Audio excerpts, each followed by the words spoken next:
Video like जरूर कर लीजिए और ऐसे वीडियो लगातार फ्री में पाने के लिए चैनल को तुरंत सब्सक्राइब कर लीजिए और बेल आइकन को जरूर टैप कर लीजिए ताकि आगे भी सारे वीडियो आपको मिलते रहे। यूट्यूब में फॉलो करते हैं तो प्लीज ये वाला फ्री टेलीग्राम चैनल जरूर ज्वाइन कर लीजिएगा। सारे नोटिफिकेशन सारे अपडेट यहीं पे आते हैं, ध्यान रखिए। Hello everyone, welcome you all to study for civil services. एंड आज हम लोग पीआईबी की 2025 जनवरी के हिंदी मीडियम में जो समरी है वो कंप्लीट करेंगे।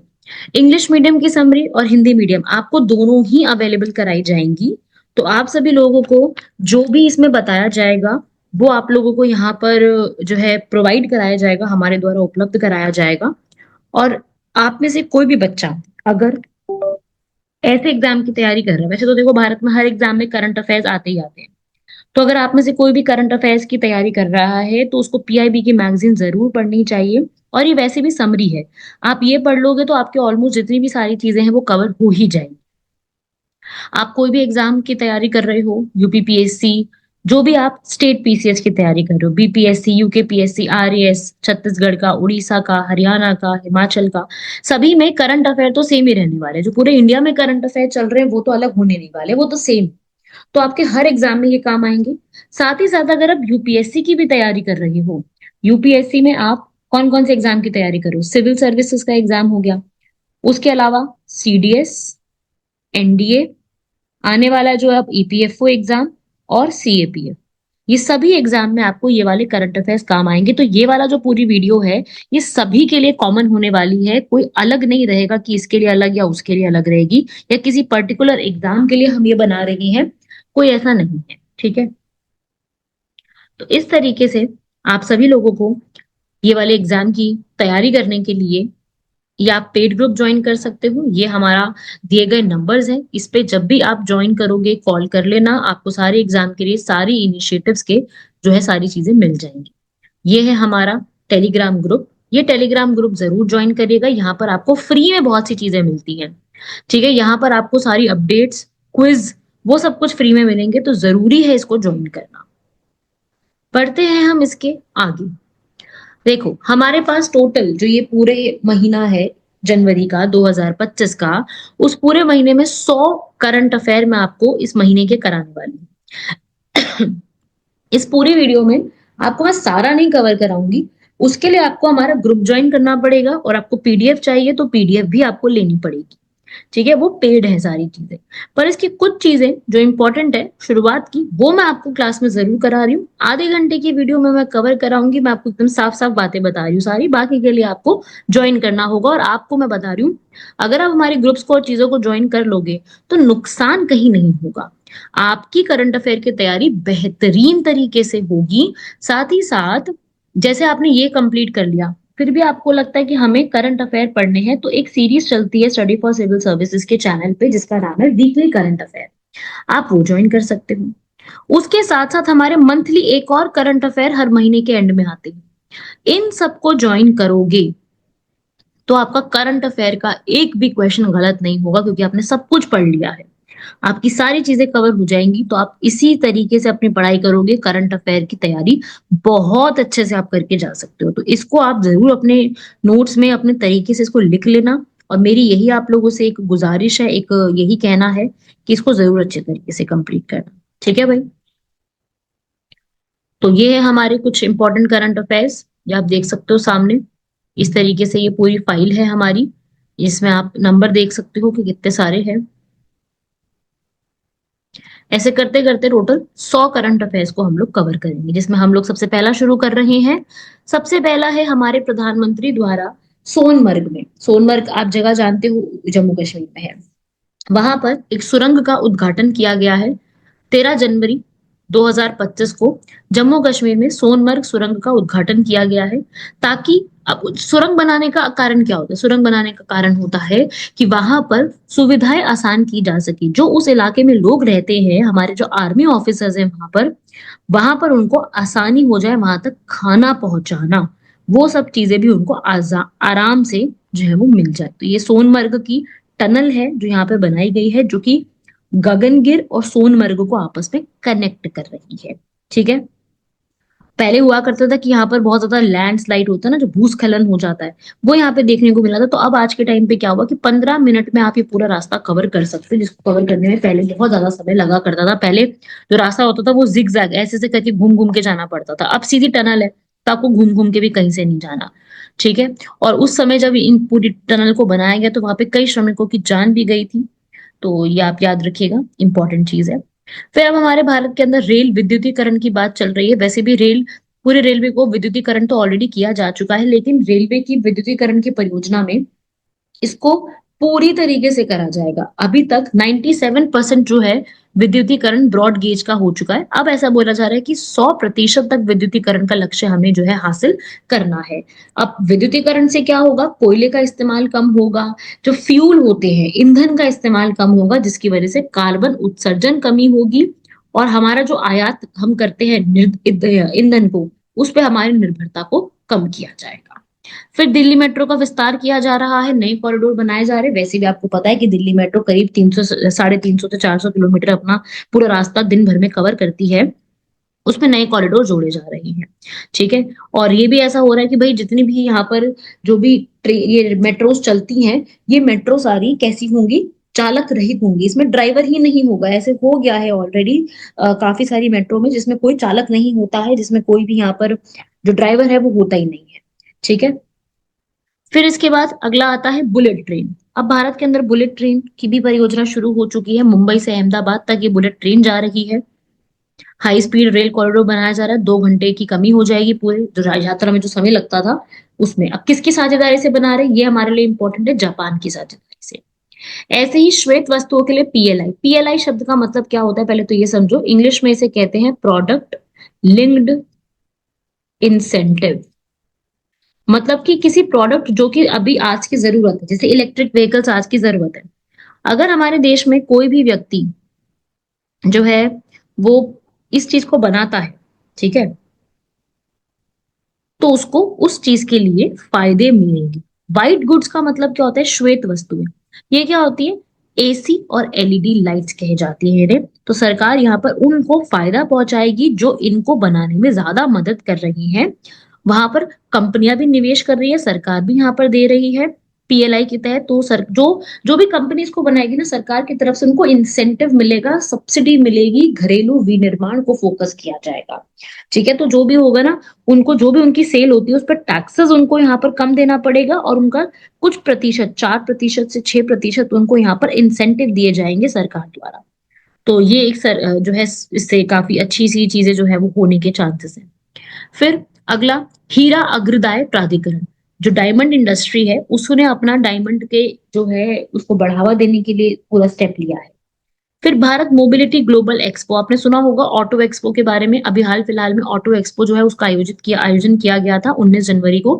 भारी संख्या में लोग देखने के लिए पहुंचे थे। भारत मंडपम में हुआ था, नोएडा में हुआ था, और यशोभूमि में हुआ था। यशोभूमि द्वारका में है, दिल्ली में, तो वहां पे भी हुआ। तो इतनी सारी जगह पे इसका आयोजन किया गया था, जिसमें इलेक्ट्रिक वाहनों, स्मार्ट परिवहनों को दिखाया गया था, और आगे आने वाले जितने भी और परिवहन है, वाहन है, जो आगे फ्यूचर है हमारा, उनको वहां पे दिखाया गया था। एक मंच दिया गया था, वहां पे बहुत से लोग आए थे, अंतर्राष्ट्रीय लोग भी आए थे, और देश के खुद भी लोग बहुत सारे पहुंचे थे, और ये दिखाने का पूरा वहां पे काम चला था। फिर डीपीआईआईटी ने इसके बाद डीपीआईआईटी ने स्टार्टअप्स के विकास के लिए नई चीजें साझेदारी शुरुआत करी है। हमारे जो मंत्री है पीयूष गोयल, उन्होंने लीड्स 24 का की रिपोर्ट जो है वो लेके आए। लीड्स 24 क्या होता है, लीड्स का मतलब है लॉजिस्टिक्स सुगमता। ठीक है। लीड्स, इसमें क्या होता है कि कोई भी राज्य है, उनके राज्य में अवसंरचनात्मक व्यवस्था कैसी है, लॉजिस्टिक दक्षता कैसी है, व्यापार कैसे किया जाता है, उसमें आसानी उनको दी जाए। लॉजिस्टिक्स में सामान रखना, स्टोर करके रखना, उसको आगे सेल करना, उसके लिए लॉजिस्टिक्स की सुविधा चाहिए होती है, वो इनके द्वारा यहाँ पर दी गई है। फिर नेशनल क्रिटिकल जो मिशन है उसका लक्ष्य है। नेशनल क्रिटिकल मिशन क्या होता है, मिनरल्स, वो मिनरल्स जो कि हमारे देश में बहुत कम मिलते हैं, लेकिन उनकी जरूरत हमें बहुत ज्यादा है, और वो अगर हम बाहर से मंगवाएंगे तो उनको बहुत ज्यादा महंगे पड़ते हैं, तो उनको देश में ही किया जाना चाहिए। जैसे कि लिथियम, लिथियम भारत में है लेकिन बहुत कम है, जो हमारी जरूरत है उसके हिसाब से लिथियम नहीं है हमारे पास। लिथियम हो गया, कोबाल्ट हो गया, दुर्लभ तत्व हो गए, ये खनिज जितने भी महत्वपूर्ण है उनकी हमें काफी ज्यादा जरूरत है, उनको हमारे पास लेके आने की। उन्हीं के लिए किया गया कि भाई इन्हीं को इस्तेमाल करेंगे ताकि 2070 तक आते आते नेट जीरो कार्बन का लक्ष्य हम पूर्ण कर सके। ऐसे बुंदेलखंड की जल उपलब्धता पर जो है वो काफी जो है बात की गई है। बुंदेलखंड जो आप जानते होंगे जगह का नाम, ठीक है। महाकुंभ में भी बुंदेलखंड की जो जल व्यवस्था है, क्योंकि जो बुंदेलखंड है वहां पर बहुत ज्यादा क्या रहता है, सूखा पड़ता है, पानी की बहुत ज्यादा कमी है। अब वहां पे 16 लाख से अधिक परिवारों को स्वच्छ और पीने योग्य पानी जो है वो उपलब्ध कराया गया है, और इस कार्यक्रम को महाकुंभ में भी दिखाया गया है। वहां पर भी पूरा सारी चीजों को जो है वो कि भाई जल के माध्यम से सारी चीजें उपलब्ध कराई गई हैं और सारी चीजें उनको दिखाई गई हैं, ठीक है। तो ये भी याद रखिएगा। फिर मियावाकी तकनीक से जो है 56,000 वर्ग मीटर के क्षेत्र में घने जंगलों का विकास किया गया। कहाँ पे किया गया? प्रयागराज, जिसका पहले नाम इलाहाबाद हुआ करता था। और यही चीज पूरे भारत में की जाएगी ताकि पर्यावरण और जलवायु की जो चीजें हैं वो हम लोग जो हम कहते हैं वो हम उतना कर भी सके। वरना हमारी पर्यावरण और जलवायु की जो चीजें हैं वो हम लोग कहते तो बहुत ज्यादा है परंतु करने में उतना नहीं हो पा रहा है। उसको करने में अगर आपको लेके आना है तो उसके लिए आपको ये सब जो स्टेप्स है वो लेने ही पड़ेंगे, तब जाके चीजें जो है वो सुलझ पाएंगी।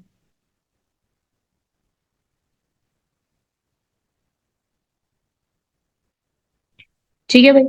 अब इसके बाद हरित महाकुंभ, ये भी आपने सुना होगा कि महाकुंभ में भी जो है वृक्षारोपण, सफाई अभियान, प्राकृतिक संसाधनों का संरक्षण, पर्यावरण अनुकूल पहल, इन सब पे ध्यान केंद्रित जो है वो किया गया है। फिर इसके बाद इसरो द्वारा 100 नंबर का जो स्काई में रॉकेट जो लॉन्च होता है वो कंप्लीट कर दिया गया है। 100 नंबर का है, ठीक है। याद रखिएगा इस चीज को। इसरो ने 100वें नंबर का जो है अपना काम किया। 100 साल नहीं हो गए इसरो को बने हुए। मैं ये बता रही हूँ कि इसरो ने 100 जो है 100वें नंबर का अपना रॉकेट जो है वो विज्ञान के क्षेत्र में बढ़ा दिया है वहां पर, ठीक है। अंतरिक्ष अन्वेषण यात्रा में 100वें नंबर का मिशन कंप्लीट कर लिया है। ये चीज है, इसी के लिए हमारे प्रधानमंत्री ने इसरो को अंतरिक्ष में सफलता डॉकिंग के लिए काफी बधाई भी दी थी। ये भी आप पढ़ सकते हो इधर।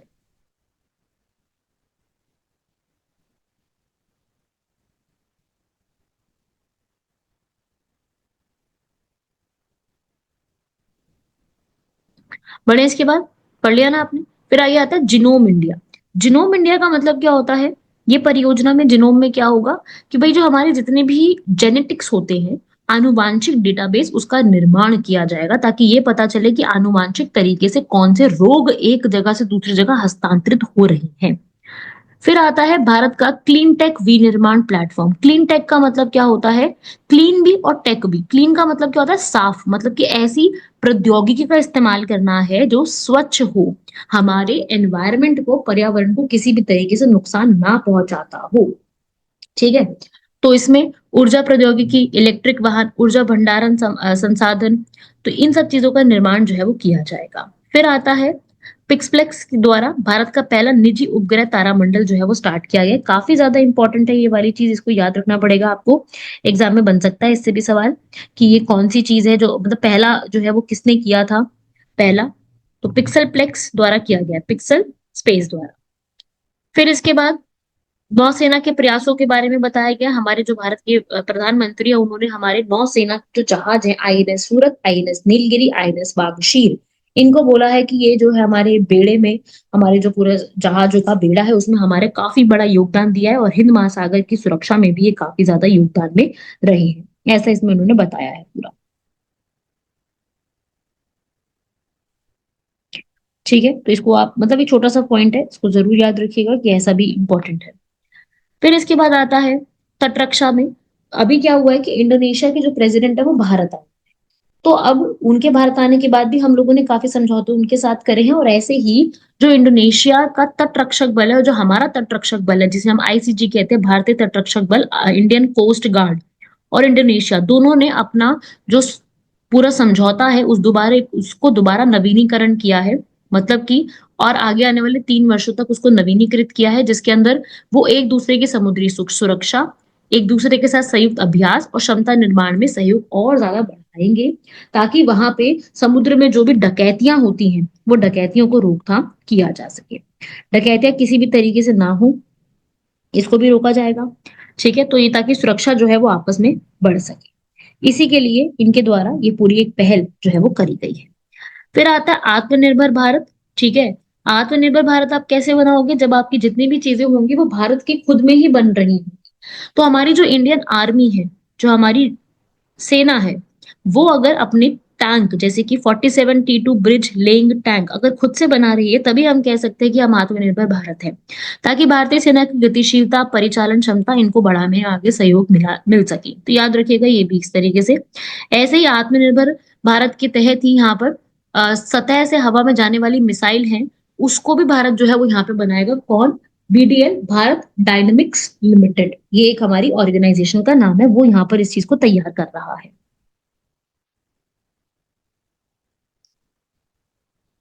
ठीक है भाई, ऐसे ही फिर नाग MK2 anti tank guided missile, ये पूरी तरह से तैयार हो गई। नाम है इसका नाग MK2।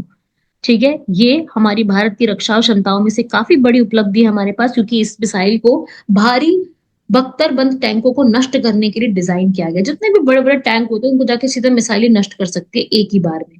तो इसमें बहुत सारी चीजों से सुसज्जित है ये, और हमारे देश में जो है आत्मनिर्भरता की ओर बढ़ाने में हमें काफी ज्यादा मदद दे सकती है। ये भी हमारी आर्मी द्वारा तैयार की गई है।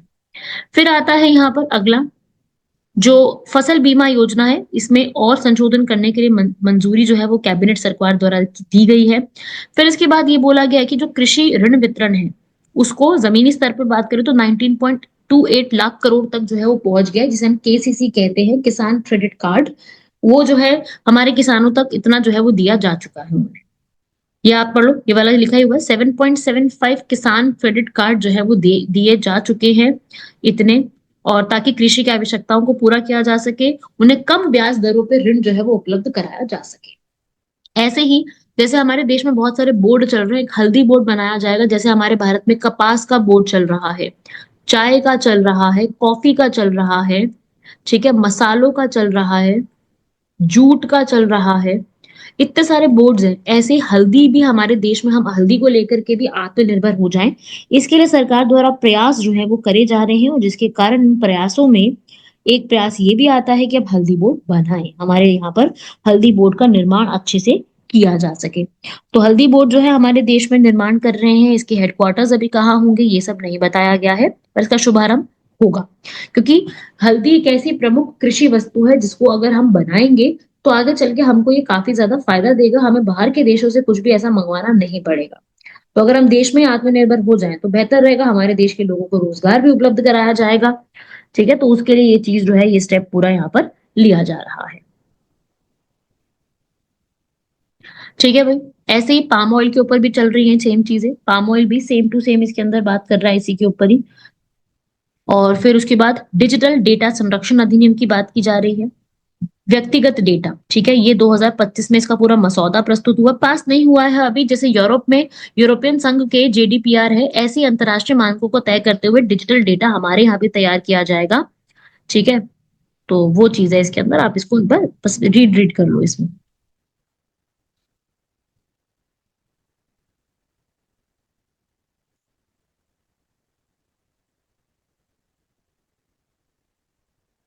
ठीक है भाई, बढ़ ले हम इसमें आगे अब। उत्तराखंड में अभी हाल फिलहाल में क्या किया गया है, UCC लगाया गया, समान नागरिक संहिता, ये हमारे अनुच्छेद 44 में लिखा गया है, और पूरे भारत में इसको लागू करने की बात की जा रही थी, लेकिन अभी तक ये हमारे पूरे भारत में लागू नहीं हुआ है। ठीक है, तो उत्तराखंड में समान नागरिक संहिता को लागू किया जाएगा। समान नागरिक संहिता होता क्या है? समान नागरिक संहिता का अर्थ होता है कि आपके पूरे भारतवर्ष में कोई भी धर्म हो, कोई फर्क नहीं पड़ता, लेकिन कुछ चीजों में जो कानून होगा वो बराबर रहेगा। जैसे विवाह, तलाक, उत्तराधिकारी, गोद लेना, इन चीजों के अंदर जो भी बातचीत रहेगी वो बिल्कुल समान रहेगी सभी के लिए। इसे हम क्या बोल देते हैं? इसे हम कहते हैं UCC। तो उत्तराखंड ने ये चीज तो लागू कर दी है कि भाई पूरे कानूनी मामलों में एक रूपता रहेगी हर जगह पर, ऐसा इनके द्वारा लागू किया गया। अभी बाकी जगह लागू नहीं हुआ है देश भर में, पर यहाँ हो गया है। फिर इसके बाद चुनाव आयोग ने कुछ फेक न्यूज के ऊपर बोला, क्योंकि चुनाव आयोग के ऊपर काफी ज्यादा इल्जामात लगाए जाते थे, तो चुनाव आयोग ने इसके ऊपर बात करते हुए अपने आप को यहाँ पर जो है वो अपना सब सुलझाते हुए ये बोला है कि भाई जो चुनावी आयोग की चुनावी प्रक्रिया को कमजोर करते हो, गलत गलत बातें जो है जाकर के फैलाते हो, उसके लिए उन्होंने ये बात यहाँ पर कही है। ठीक है। कि और चुनाव आयोग के बारे में बता दूं, इसके पहले जो चुनाव आयुक्त थे वो सुकुमार सेन थे। साथ ही साथ पहली बार चुनाव आयोग को बनाया गया है 25 जनवरी 1950 को। इसीलिए 25 जनवरी को हम लोग क्या मनाते हैं, राष्ट्रीय मतदाता दिवस के रूप में हम उसको सेलिब्रेट करते हैं। ये वाले फैक्ट भी आपको याद रखने की ऐसा सेलिब्रेट किया जाता है। ठीक है, एग्जाम में आ सकता है ऐसे सवाल भी सीधा। उसके बाद रेडार के उपकरणों के ऊपर बात की गई है। वाहनों की गति मापने के लिए अभी तक तो क्या है, वो हर जगह पे आपको पता है वो लगा दिए जाते हैं जो कैमरा, स्पीड कैमरा। अब इनकी जगह पे स्पीड कैमरास के साथ साथ ये भी लगाया जाएगा, ऐसा इसमें बोला गया है, रडार्स। फिर ई कोर्ट प्रणाली। ई कोर्ट का मतलब कि जितने भी कोर्ट के मामलात होंगे वो सब इलेक्ट्रॉनिक तरीके से सुलझाए जाएंगे और उन केस फाइलों का डिजिटलीकरण जो है वो किया जाएगा ऑनलाइन माध्यम से। फिर अगला अगला देखो ये वाला, इंडोनेशिया की राजकीय यात्रा। मैंने आपको बताया था ना, इंडोनेशिया के जो राष्ट्रपति हैं उसने भारत की उन्होंने राजकीय यात्रा करी है। और यात्रा करने के बाद हम लोगों ने काफी समझौते यहाँ पर करे हैं। अब भाई कोई भी देश का व्यक्ति यहाँ आता है, अब आपके घर में भी कोई रिश्तेदार आता है, कोई पड़ोसी आता है, बातें करते हो ना उनसे, अपने घर की बातें उनको बताते हो, उनके घर की बातें खुद सुनते हो और आपस में बातें करते हो। आपस में बातें करके मिलता क्या है, एक दूसरे के बारे में पता चलता है भाई किसके घर में क्या चल रहा है। ऐसे ही जब ये दो लोग मिलते हैं तो आपस में डिस्कशन करते हैं कि क्या क्या आपस में हो रही है बातें। तो ये सब आपस में डिस्कशन किया इन लोगों ने और फिर सुलझाई चीजें कि भाई क्या आपके यहाँ हो रहा है, क्या हमारे यहाँ हो रहा है, क्या चीजें जो है हम और सुधार सकते हैं आपस में। अगर रिश्ते हमें सुधारने हैं तो हम क्या ऐसा करें कि रिश्ते आपस में सुधर जाए हमारे। तो उसी के लिए ये पूरा स्टेप जो है वो लिया गया है यहाँ पर, इसी के लिए। ठीक है। फिर भारत और नेपाल के बीच में भी एक अंतर सरकारी समिति बैठी थी ताकि दोनों देशों की जो प्रॉब्लम चल रही है, जो हमारे मुद्दे चल रहे हैं ना, आपने सुना होगा लिम्पियाधुरा, काला पानी और लीपू लेक में आपस में मुद्दे चल रहे हैं, इनको सुलझाया जा सके और आपस में व्यापार का प्रवाह बढ़ाया जा सके। फिर ऐसे ही पीयूष गोयल जो है उन्होंने यूरोपियन जो आयुक्त हैं, यूरोपियन यूनियन के जो हेड है, उनसे भी इस बारे में बात करी है। व्यापार और आर्थिक सुरक्षा के ऊपर, दोनों देशों के बीच में जो आयात निर्यात होता है उसमें जो बाधाएं आ रही हैं उसको सुलझाने के लिए भी बात करी है ताकि आर्थिक सुरक्षा दोनों देशों में बढ़े आपस में। बातचीत करने से ही होगा, ये नहीं कि एक बार बातचीत करो सबको सुलझ जाएगा, टाइम लगता है। फिर उसके बाद आता है हमारा ग्लोबल साउथ। ग्लोबल साउथ का अर्थ क्या है, देखो ग्लोबल साउथ और ग्लोबल नॉर्थ करके दो टर्म्स हैं। ग्लोबल साउथ और नॉर्थ का अर्थ क्या है, ग्लोबल नॉर्थ का मतलब होता है वो देशों का समूह जो अपने आप को विकसित कहते हैं। ग्लोबल साउथ वो है उन देशों का समूह जो अपने आप को विकासशील कह रही है, जैसे कि भारत। तो भारत इसका नेतृत्व करता है ग्लोबल साउथ का। और इसी में यहाँ पर जो है हमारे एक मंत्री पीयूष गोयल ने बोला है कि संकट के समय वैश्विक दक्षिण जो है, मतलब जो ग्लोबल साउथ है, उसने हमेशा ही अपने आप को पहला रिस्पॉन्डर रखा है, प्रत्युत्तर दाता के रूप में भूमिका निभाई है। कभी भी ऐसे कहीं पर भी समस्या आई है, चाहे वो टर्की में आई थी, चाहे वो म्यांमार में आई है, चाहे भूकंप आया है, चाहे कुछ भी आया, हमने हर उस वैश्विक मामले में अपना जो है अपना योगदान दिया है। ठीक है, यही इसमें बात बोली गई है।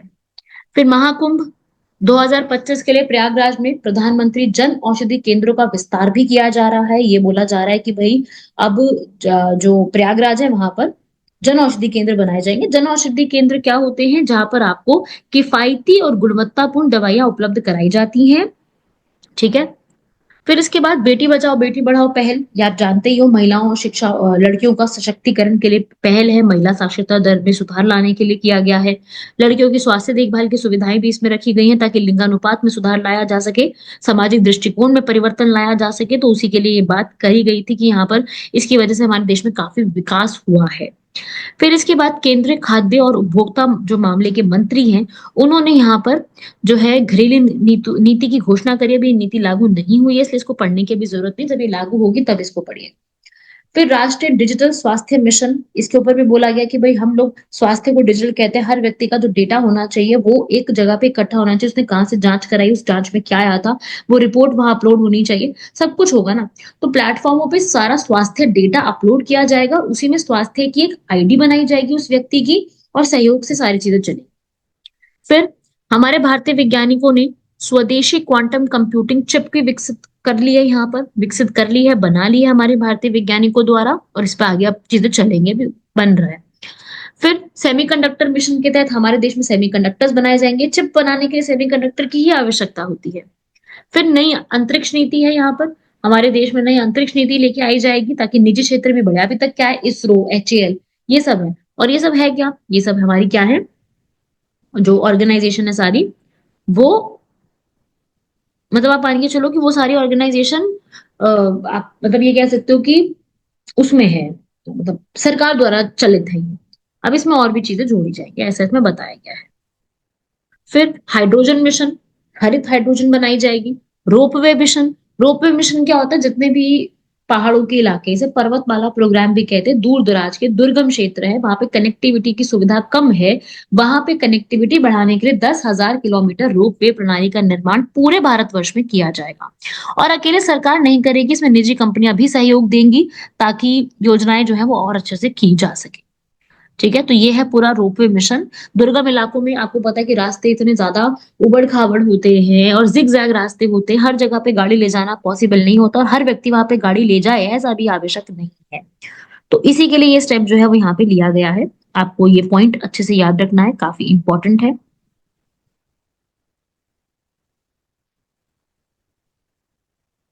ठीक है, फिर भारतमाला, ऐसे जैसे ये रोपवे का हो गया, ऐसी भारतमाला है, ये हमारे देश में हाईवे एक्सप्रेसवे को बढ़ावा देने की बात करता है, सड़क निर्माण की बात करता है। तो अब ये बोला जा रहा है इसका चरण 2 लॉन्च किया जाएगा, क्योंकि अब जनवरी 2025 नया साल शुरू हुआ है, इसलिए जिसमें 6,000 किलोमीटर से अधिक लंबाई में सड़क निर्माण का लक्ष्य रखा गया है। फिर स्मार्ट सिटी मिशन में 100 और नए शहरों को जोड़ा गया है। पीएम गति शक्ति योजना में शहरी नियोजन को जोड़ा गया है कि शहरों का नियोजन को और बेहतर बनाया जाएगा। सभी के लिए आवास दिए जाएंगे, इंदिरा जो हमारी अटल आवास योजना है उसके तहत सबको आवास दिया जाएगा। ठीक है, कौशल विकास योजना, तो ये हमारे सारे प्रोग्राम्स हैं। सागरमाला, उज्ज्वला हो गया, इलेक्ट्रॉनिक मोबिलिटी हो गया, डिजिटल इंडिया हो गया, पीएम किसान की योजना हो गई, दक्ष मिशन, स्वच्छ वायु का हो गया, अटल कायाकल्प शहरी परिवर्तन मिशन हो गया। ठीक है, राष्ट्रीय शिक्षा नीति के ऊपर हो गया, नई शिक्षा नीति आई है। आयुष मिशन, आयुष का मतलब आप याद करो, मेरा नाम भी वैसे तो आयुषी है, इसका मतलब होता है आयुष और आयुषी सबका मतलब होता है लंबा जियोगे।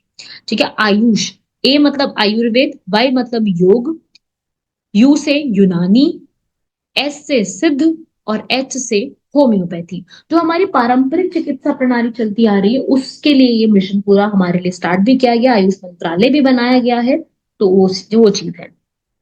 ठीक है, स्वच्छ भारत मिशन, डिजिटल इंडिया, पोषण अभियान, आसियान और भारत के संबंधों के ऊपर, आसियान भी आपको पता होना चाहिए, काफी ज्यादा न्यूज में रहता है हाल फिलहाल में, इस पे काफी बार सवाल आने का चांस भी है। तो इस तरीके से ये पूरे फैक्ट्स हैं। आप लोग कभी भी चाहो तो हमारे ये जो आपको मैंने जो यहाँ पर, ये तो काफी सारे अभी और लंबा चलेगा, मैं बताया था ना 100 से ज्यादा पेजेस है, तो आप इसकी PDF चाहते हो, बहुत बच्चे मैसेजेस करते हैं हमें PDF चाहिए, PDF से पढ़ना आसान हो जाता है, तो मैं तो आपको एक ही बात बोलूंगी कि आपको PDF चाहिए तो हमारे इन दिए गए नंबर्स पे आप कॉल करो। ठीक है, हमारा पेड ग्रुप है और बहुत ज्यादा महंगी ग्रुप PDF नहीं होती है, आप कभी भी चाहो तो उसको ज्वाइन कर सकते हो, पेड ग्रुप्स हैं आपके सामने, इनको ज्वाइन करो। और हिंदी माध्यम में है पूरी, इंग्लिश में किसी बच्चे को चाहिए तो इंग्लिश कर लो, और आपके हर एग्जाम के लिए काम आने वाली है। मैं फिर से बता रही हूँ, मैंने शुरुआत में भी बताई थी, क्योंकि बच्चे कंफ्यूज हो जाते हैं और पूछते हैं ये बातें, इसलिए बता रही हूँ कि आपको आपका टाइम वेस्ट ना हो, ये आपके हर एग्जाम में काम आएगी। आप किसी भी एग्जाम की तैयारी कर रहे हो, हर एक एग्जाम में ये सारी चीजें आपसे पूछी जाती। ठीक है, तो जरूर इनको कंप्लीट कर लीजिएगा। बाकी आप लोगों से मुलाकात करेंगे नेक्स्ट, इसी के जो फरवरी महीने का करंट अफेयर है उसके साथ मुलाकात करेंगे, और नई चीजों को पढ़ते हुए और नए फैक्ट्स को जानते हुए और कंप्लीट करते हुए। तब तक के लिए धन्यवाद, शुक्रिया, जय।